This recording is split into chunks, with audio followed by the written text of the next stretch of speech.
એમનો કે મહેશની દીકરી છે, એમ કે મહેશ બાપુની દીકરી આ છે, ત્યારે તમારું છાતી આમ ચોળી ફોડી થઈ જવું જોઈએ, ગજગજ થવું જોઈએ કે અમારા બાપુજીને હું એક જ બાપુ નથી કહેતી, આખું ગામ બાપુજી કહે છે. એટલે તમે આવાઓની દીકરીઓ છો.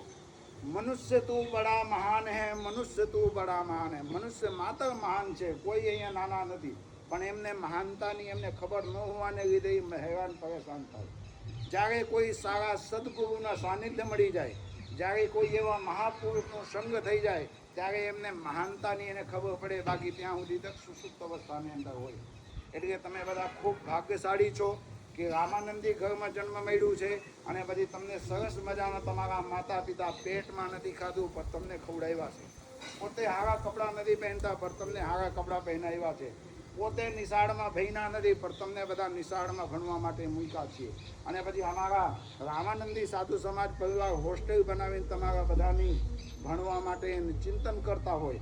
અને જ્યારે જ્યારે રામાનંદીની દીકરીઓ ભણી ગણીને મોટી થઈ હોય અને કોલેજની અંદર એમને ઇનામ મળ્યું હોય અને પછી એમાંથી કોઈ આઈપીએસ, કોઈ આઈએસ અધિકારી બને, કોઈ ડૉક્ટર બને, કોઈ એન્જિનિયર બને, ત્યારે સમાજ બધા તમારા બધાને સન્માન કરતા હોય. એટલે તમે સમાજના એક આદર્શ બાળકો છો અને તમે ખૂબ જીવનની અંદર પ્રગતિ કરો એવું અમે ભગવાન શ્રી રામજીના ચરણોમાં પ્રાર્થના કરશું. તમે તમારા માતા પિતાના નામ રોશન કરો. તમે તમારા જીવન બહુ કિંમતી છે.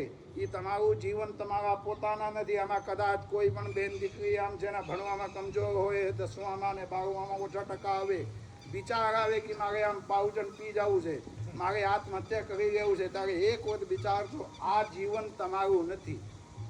તમારું જીવન તમારું પોતાનું નથી, તમારા માતા પિતાના છે તમારું જીવન. અગર તમે કંઈક પણ પગલું ભરી જશો તો તમારા માતા પિતાને આખી જિંદગી ભોગવવું પડશે. એટલે જે આ જીવન મળ્યું છે એ બીજાના ઉદ્ધાર કરવા માટે ભગવાને જીવન આપ્યા છે. એટલે આ જીવન જ્યારે માનવ દેહ મળ્યું હોય ત્યારે એવું નબળું વિચાર ન આવવું જોઈએ. માનવ દેહ જ્યારે મળ્યું હોય